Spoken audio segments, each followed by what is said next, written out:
Welcome to our channel. ఈ రోజు ఈ ఎపిసోడ్ లో ఏం జరిగిందో తెలుసుకోవాలి అనుకుంటే వీడియోని చివరి వరకు స్కిప్ చేయకుండా చూసేయండి.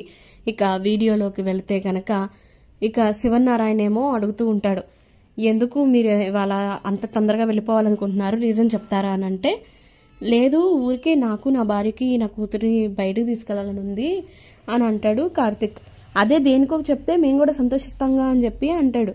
అంటే ప్రతిదానికి కారణాలు ఉండాల్సిన అవసరం లేదు కదండి, మామూలుగా వెళ్ళాలనుకుంటున్నాం అంతే అని చెప్పేసి అంటాడు. సరే అయితే నేను ఒక ప్రశ్న అడుగుతాను, ఆ ప్రశ్నకి సమాధానం చెప్పేసి వెళ్ళిపోండి అని అంటే, చెప్పండి అని అంటారు. అంటే నిన్ను కాదు నీ కూతుర్ని అని చెప్పేసి అనేసరికి దానికి జనరల్ నాలెడ్జ్ కొంచెం వీక్, ఇంటర్నేషనల్ లెవెల్ కాకుండా నేషనల్ లెవెల్లో అడగండి అన్నట్టు మాట్లాడేసరికి ఇక తన చేతిలో ఉన్న పేపర్ తీసి చూపిస్తాడు. చూపించి ఇదేంటో చెప్పు, ఈ బొమ్మకి డ్రాయింగ్ ఎవరేశారు అని అంటే, నేనే వేస్తాను తాత అని చెప్పంటది. మరి ఈ ఫోటోలో ఈ డ్రాయింగ్లో ఉన్న మీనింగ్ ఏంటి అని అంటే, ఇది కేక్ అంటే బర్త్డే కేక్ అంటది. మరి ఈ పాప ఎవరు అని అంటే, బర్త్డే పాప. మరి చుట్టూ ఉన్న వాళ్ళు ఎవరు అని అంటే, పేరెంట్స్ ఇంకా బర్త్డేకి వచ్చిన పాపలు అని చెప్పేసి శౌర్య ఎక్స్ప్లెయిన్ చేస్తుంది. చెప్పేసరికి చాలా బాగుంది, మరి ఈ పాప ఎవరు అని అంటే నేను అనబోయి ఇంకా ఆగిపోతుంది. ఇక కార్తిక్ దగ్గుతాడు కరెక్ట్ టైంకి. ఇక ఆగిపోయేసరికి ఏంటి సమాధానం చెప్పకుండా ఆగిపోయావు అని చెప్పేసి అంటాడు శివనారాయణ. ఇక ఆ మాటకి ఏం లేదు, ఈ పాప ఎవరో తెలిస్తే బోల్డ్ అన్ని బర్త్డే కేక్ ఇంకా చాక్లెట్లు బొమ్మలు స్వెట్టరు అన్నీ కొనిద్దాం అనుకున్నాను అని చెప్పేసి అంటాడు. అంటే ఇవన్నీ నాకే కొనిస్తావు తాత అని చెప్పేసి అంటది. దాంతో ఇంకా షాక్ అయ్యి, అంటే దీని ఉద్దేశం ఏంటి అనగానే, ఈరోజు నీ బర్త్డేనా అని చెప్పేసి అంటాడు శివనారాయణ. ఇక ఆ మాటకి సరే అయితే నాకు కావాల్సిన సమాధానం దొరికేసింది, నువ్వు వెళ్ళిపో అని చెప్పేసి ఇక పంపించేస్తారు పిల్లని బయటికి.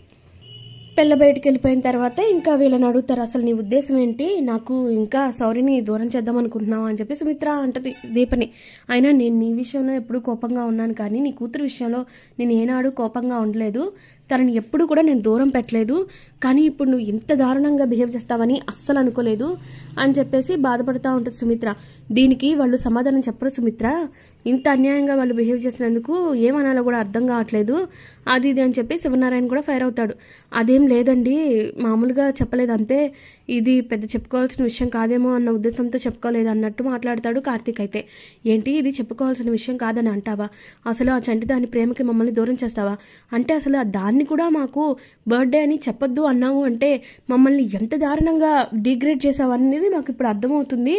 అంటే మీ దృష్టిలోనే కాకుండా ఇంకా పిల్ల దృష్టిలో కూడా మా మీద చెడుగా చెప్తున్నారనమాట మీరు అని చెప్పేసి బాధపడతాడు.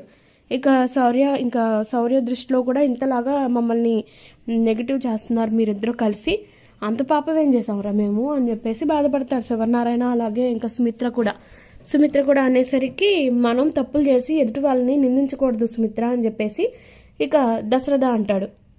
ఆ మాటకి నేను ఎవరిని కూడా చేయలేదు, మాకు ఆ ఉద్దేశం లేదు, మాకు ఈ కుటుంబం మీద ప్రేమ తప్ప ద్వేషం ఎటువంటి పరిస్థితుల్లోనూ లేదు అని చెప్పేసి అంటారు. అనేసరికి ఇంకా అప్పుడు మరి ఎందుకు చెప్పలేదు, దాని పుట్టినరోజు అని చెప్తే ఏమైపోతుంది ఇప్పుడు అని చెప్పేసి బాధపడితే, ఇంకా లేదండి దానికి వేరే కారణం ఉంది అని చెప్పి కార్తీక్ అంటాడు. ఏంట్రా ఆ కారణం అని చెప్పి శివనారాయణ అడుగుతాడు. ఇప్పటికే మేము ఈ ఇంటికి దగ్గర అవ్వాలి అని మేము రకరకాల ప్లాన్స్ చేస్తున్నాం అని చెప్పి మాటలు వస్తున్నాయి. ఇప్పుడు శౌర్యని కూడా ఇంటికి తీసుకొచ్చి మామూలుగా తీసుకొస్తేనే పిల్లని అడ్డం పెట్టుకొని కుటుంబానికి దగ్గర అవ్వాలని చూస్తున్నారని చెప్పి మాటలు వచ్చినాయండి. ఇప్పుడు పుట్టినరోజు అని కూడా చెప్తే ఇంకా దగ్గర అవుతున్నారు, ఇంకా మాయలు చేస్తున్నారు అని చెప్పని అంటారు అని అంటే, అలా అని నీకు ఎవరు చెప్పారు అని చెప్పేసి అంటాడు శివనారాయణ. ఎవరు చెప్పారు ఏందండి, ఆల్రెడీ అన్నారు మాటలు అని అంటే, ఎవరు అని అడుగుతాడు. చెప్పదు, పేర్లు చెప్పకుండా జ్యోత్స్నవంక చూసేసరికి అసలు ఏంటో ఏం జరుగుతుందో ఇక్కడ అది ఇది అని చెప్పేసి తిట్టుకుంటా ఉంటారు. ఇక ఆ మాటకి శౌర్య ఏమో ఇంకా కార్తీక్ దీప ఏమో మౌనంగా నుంచుండిపోయేసరికి ఇంక ఈలోపు జ్యోత్స్న ఏమో, అయినా వాళ్ళ కూతురు వాళ్ళ ఇష్టం మమ్మీ మనకెందుకు అన్నట్టు మాట్లాడేసరికి, నువ్వెందుకు మాట్లాడుతున్నావు మధ్యలో, నీ పన్ను చూసుకోమని చెప్పి నీకు చాలాసార్లు చెప్పాను కదా, ప్రతి దాంట్లోనూ మధ్యలో ఇంటర్ఫియర్ అవ్వద్దని చెప్తున్నాను కదా అని సుమిత్ర తిట్టేసరికి జ్యోత్స్న సైలెంట్ అయిపోయేసరికి, ఏమో వాళ్ళు ఇంకెంత చెప్తున్నారో మన మీద అది ఇది అని చెప్పేసి మాట్లాడేసరికి, ఇప్పుడేగా చెప్పాను నిన్ను మాట్లాడొద్దని, అయినా కూడా నువ్వు మాట్లాడుతున్నావు ఎందుకు అని చెప్పేసి తిట్టేసరికి, లేదు నేనేం మాట్లాడలేదు మామూలుగా చెప్పాను అని చెప్పేసి జ్యోత్స్న అంటది. ఇక ఆ తర్వాత ఏదేమైనా సరే ఈ విషయంలో మీరు చాలా పెద్ద తప్పు చేశారా, శౌర్య పుట్టినరోజుని మాకు చెప్పలేదంటే దానికి కారణం ఏంటి, దాని అర్థం ఏంటి, మమ్మల్ని దానికి కూడా దూరం పెడుతున్నారు. సరే ఇప్పుడు మీకు ఏం కావాలి అని చెప్పేసి అడుగుతాడు ఇంకా శివనారాయణ. ఏం లేదు, ఈరోజు మా కూతురు పుట్టినరోజు, మాకు పర్మిషన్ కావాలి అని అంటే, వెళ్ళిపోండి, మీకు కావాల్సింది అదే కదా, శౌర్యని కూడా మాకు దూరం చేసేయండి, ఆ చంటిదాని ప్రేమకు కూడా మమ్మల్ని దూరం చేసేయండి, మీరు ఇంకా నా కంటికి కూడా కనిపించొద్దు, వెళ్ళిపోండి అని చెప్పి గట్టిగా అరుస్తాడు. అదేగా మీకు కావాల్సింది అని చెప్పేసి ఇంక వీళ్ళు కూడా వచ్చేస్తారు. వచ్చేసిన తర్వాత ఇంటికి వచ్చిన తర్వాత మరో పక్క ఇక కావేరి ఏమో వంట రెడీ చేసిన తర్వాత స్వప్న కావేరి మాట్లాడుకుంటూ ఉంటారు. అమ్మ నాన్నని పిలిచిన తర్వాత భోంచేసాక మమ్మల్ని పిలువు అని చెప్పేసి వెళ్ళిపోద్ది. వెళ్ళిపోయిన తర్వాత ఈ లోపు ఇంకా శ్రీధర్ వస్తాడు. వచ్చేసరికి ఇక ఏంటి ఫుడ్ చూస్తాడు. ఫుడ్ చూసేటప్పటికి ఇదేంటి అన్నం ఎంత ఉంది, ఎవరు తినలేదా అని చెప్పి అడిగేసరికి ఇంకా ఎవరు భోంచేయలేదండి, ముందు మీరు భోంచేయండి తర్వాత వాళ్ళు తింటారులే అని చెప్పేసి అంటది కావేరి. అదేంటి ఎందుకు, మళ్ళీ లంచ్ టైం అయింది కదా, పిలువు అందరినీ అని అంటాడు.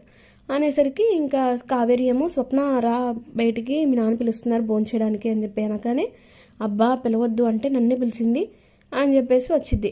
వచ్చిన తర్వాత మిగతా వాళ్ళని కూడా పిలవండి అని చెప్పేసి అన్న తర్వాత కాశీ రా మా తర్వాత మాట్లాడుకోవచ్చు మామయ్య గారితో భోంచేద్దాం అనేసరికి ఇంకా ఇద్దరు వస్తారు, దాసు అలాగే కాశీ ఇద్దరు కూడా వచ్చేసరికి ఇంకా వాళ్ళు భోంచేస్తానికి కూర్చుంటారు. ఈ కర్రీ వేసుకోవాలడు చాలా బాగుంటుంది అది అని చెప్పి కాశీతో చాలా ప్రేమగా మాట్లాడేసరికి స్వప్న చాలా హ్యాపీగా ఫీల్ అవుతూ ఉంటుంది. టిల్లు మాట్లాడు మీ నాన్నతోటి అని చెప్పి అంటే, లేదు నేను మాట్లాడలేను అన్నట్టు సైగ చేసిద్ది. ఇక అలా కూర్చుంటే ఇంకా కర్రీస్ గురించి చెప్తా ఉంటాడు. మా నాన్న కూడా ఇలా కాంబినేషన్స్ గురించి చెప్తాడు, అంకుల్ మావయ్య చాలా హ్యాపీగా ఉంటుంది మాకప్పుడు అన్నట్టు మాట్లాడితే ఇంకా కార్తీక్ గుర్తొస్తాడు. కార్తీక్ అన్న మాటలు కూడా గుర్తుకొచ్చిన తర్వాత ఇంకా హ్యాపీగా ఉంటారు.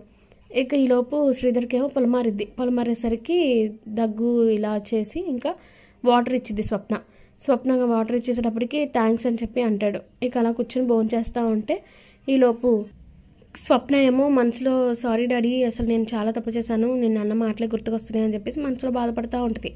ఇక మరోపక్క ఇంటికి వచ్చేస్తారు కార్తీక్ దీప ఇంటికి వచ్చిన తర్వాత అరసయ్య ఏమో బిర్యానీ చేశాను దానికి ఇష్టమని, కేక్ కూడా ఫ్రిడ్జ్లోనే ఉంది, వీళ్ళు ఇంకా రాలేదేంటి అంటే వచ్చాంగా అని చెప్పి శౌర్య వస్తుంది. ఇక అప్పుడు సరే అయితే తొందర రెడీ అవ్వండి ఇప్పటికే లేట్ అయింది అది ఇది అని చెప్పి అంటూ ఉంటే, మరి నువ్వు రెడీ అవ్వవా బావా అని చెప్పేసి అంటది. ఇంకా దీప అయితే నేను రెడీ అవుతాను, నేను ఎంతసేపు రెడీ అవుతాను, నువ్వు వెళ్ళండి మిగతా అరేంజ్మెంట్స్ చేస్తాను అని చెప్పేసి వెళ్తే ఇక అప్పుడు సరే అని చెప్పి మామూలుగా ఇంకా కార్తీక్ ఏమో రెడీ చేయడానికి వెళ్తుంటే ఇంకా కాంచన ఏమో డల్గా ఉంటుంది. ఏంటమ్మా నువ్వు అలా ఉన్నావు అని చెప్పి అంటే, ఏ పిన్ని ఏమన్నా మళ్ళీ ఫోన్ చేసిందే ఏంటి, మీ పిన్ని పారు ఏమన్నా ఫోన్ చేసిందా అంటే, పారు కదరా కావేరి ఫోన్ చేసింది అని అంటది. అంటే ఏమైంది అంటే, కాశీ యాక్సిడెంట్ చేశాడంట అంటే, ఎప్పుడమ్మా ఎప్పుడు మరి మనకెందుకు చెప్పలేదు అని చెప్పంటే, ఫస్ట్ అసలు ఏం జరిగిందో విను అంటది.